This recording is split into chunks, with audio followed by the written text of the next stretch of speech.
Welcome back to my channel. आज तारीख है 6 जुलाई 2025। संडे है, शाम के 6 बज रहे हैं। आज हम लोग बात करेंगे चाइना के बारे में। चाइना के बारे में क्यों बात करेंगे? चाइना अपने यहाँ बच्चों को एक कहानी पढ़ाता है बार बार, लगातार। A century of humiliation.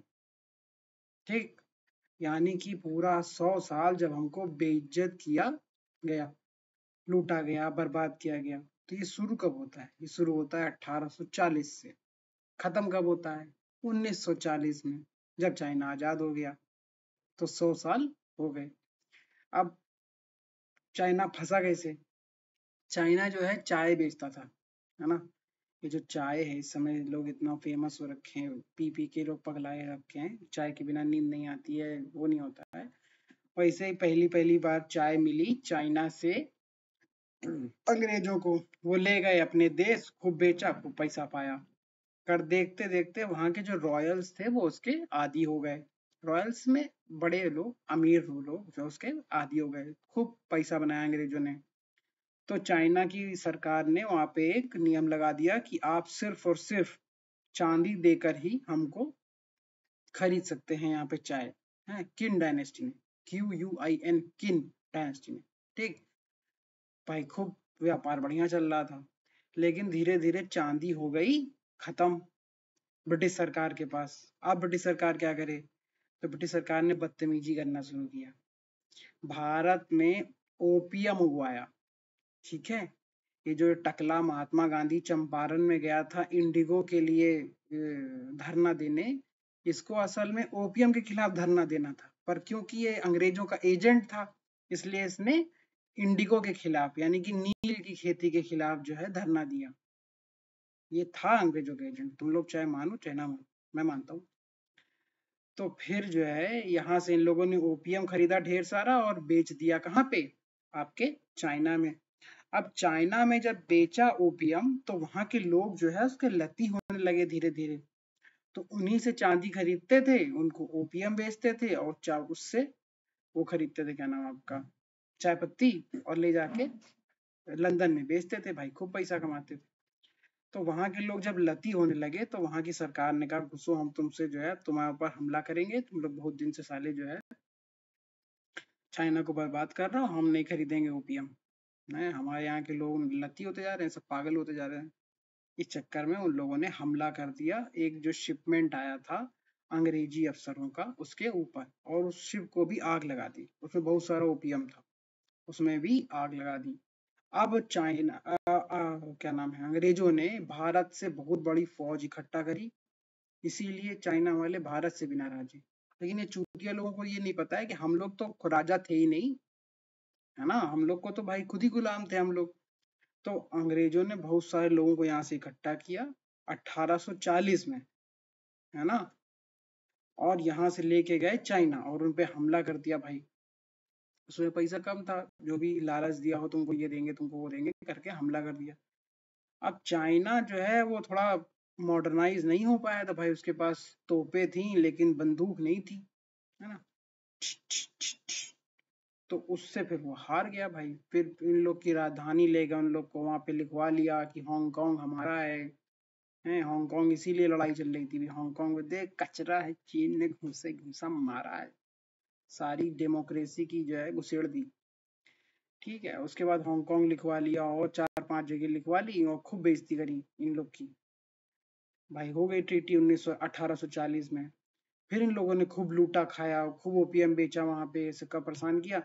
फिर इन लोगों ने लड़ाई हो गई, क्या नाम है, चाइना से। वहां की सरकार ने कह दिया गलत कर रहे हो, गलत कर रहे हो। फिर 1860 में लड़ाई हो गई। अब की तो और दुर्दशा करी है, पूरे महल वहल में आग लगा दी, बवाल मचा दिया। पूरे चाइना में जहां जहां जो भी हो सकता था लूट मार मचा दी। बहुत सारे लोगों को मार डाला, बहुत सारी औरतों का ऐसी तैसी करी। तो ये लोग कोई अच्छे लोग नहीं है। इन लोग की इतिहास खून से रंजित है। जो बताया जाता ना, यहाँ पे मसाले खरीदने आए थे, ये बेवकूफ बना रहे। मसाले नहीं, ये लोग खून करने आए थे, पैसा लूटने आए थे, सोना लेने आए थे।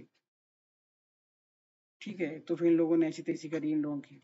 इसमें फ्रेंच भी कूद गया बीच में है। फ्रेंच ने भी कहा हम भी हमला करेंगे। कैसे हमला करेंगे? पहले मिशनरी भेजी। ये सब उसने बताया, ऋषभ भदौड़ी ने। आज ही चैनल वीडियो अपलोड किया था तो मैं उसी पे रिव्यू ले रहा हूँ। ठीक है, तो फिर उसने हमला किया, फ्रेंच वालों ने भी, उन्होंने भी तीन चार चीजें कब्जा कर ली। फिर जर्मनी वालों को आइडिया आया, फिर उन लोगों ने भी चाइना पे एक आध टापू पे कब्जा कर लिया, उन लोगों ने ऐसी तैसी करी चाइना की। फिर रसिया को मोड़ आया, रसिया ने ऐसी तैसी करी चाइना की। फिर जापान ने भी कहा हम काहे पीछे रह जाएं, है ना। तो ये जो पूरा कोरिया वाला हिस्सा है, साउथ कोरिया, नॉर्थ कोरिया, ये पहले चाइना के हिस्से में था। जापान ने हमला किया, वहां पे ऐसी तैसी करी, जापान ने भी उसको रख लिया। ये मतलब इसका ये समझ लो कि निर्बल को नहीं दोष गुसाई, है ना, कि जो आदमी कमजोर है उसकी ऐसी तैसी सब करते हैं। यही हाल पूरे आपके अफ्रीका का है। अफ्रीका कॉन्टिनेंट पे कोई दिन बात करेंगे, लेकिन आज चाइना की बात कर रहे हैं। ठीक है, फिर चाइना 1940 में आजाद हो गया इन सारे जख्मों को लेकर, है ना। वो वर्ल्ड वॉर हुआ, वर्ल्ड वॉर के चक्कर में भारत भी आजाद हो गया और चाइना भी आजाद हो गया है। भला हो जापान का और जर्मनी का कि इन लोगों ने वर्ल्ड वॉर कर दी और हम लोग आजाद हो गए। न्यू वर्ल्ड ऑर्डर क्रिएट हो गया। अब 1980 तक, मतलब 1950 से लेके 80 तक वहां पे ऐसी तैसी रही, मतलब नया देश बना था। और वो क्या नाम था उसका, माओ जेडोंग, वो जो है उसने समझ नहीं पाया कि इकोनॉमी कैसे चलाते हैं। मतलब वो जाहिल डिक्टेटर टाइप का आदमी था, उसको तमीज नहीं थी देश चलाने की। तो उसके चक्कर में फिर चाइना नहीं तरक्की कर पाया। फिर आए डेंग जाओपिंग, छोटा आदमी। उसने कहा चूहा चाहे, सॉरी, बिल्ली चाहे गोरी हो चाहे काली हो, उसको चूहा पकड़ना आना चाहिए।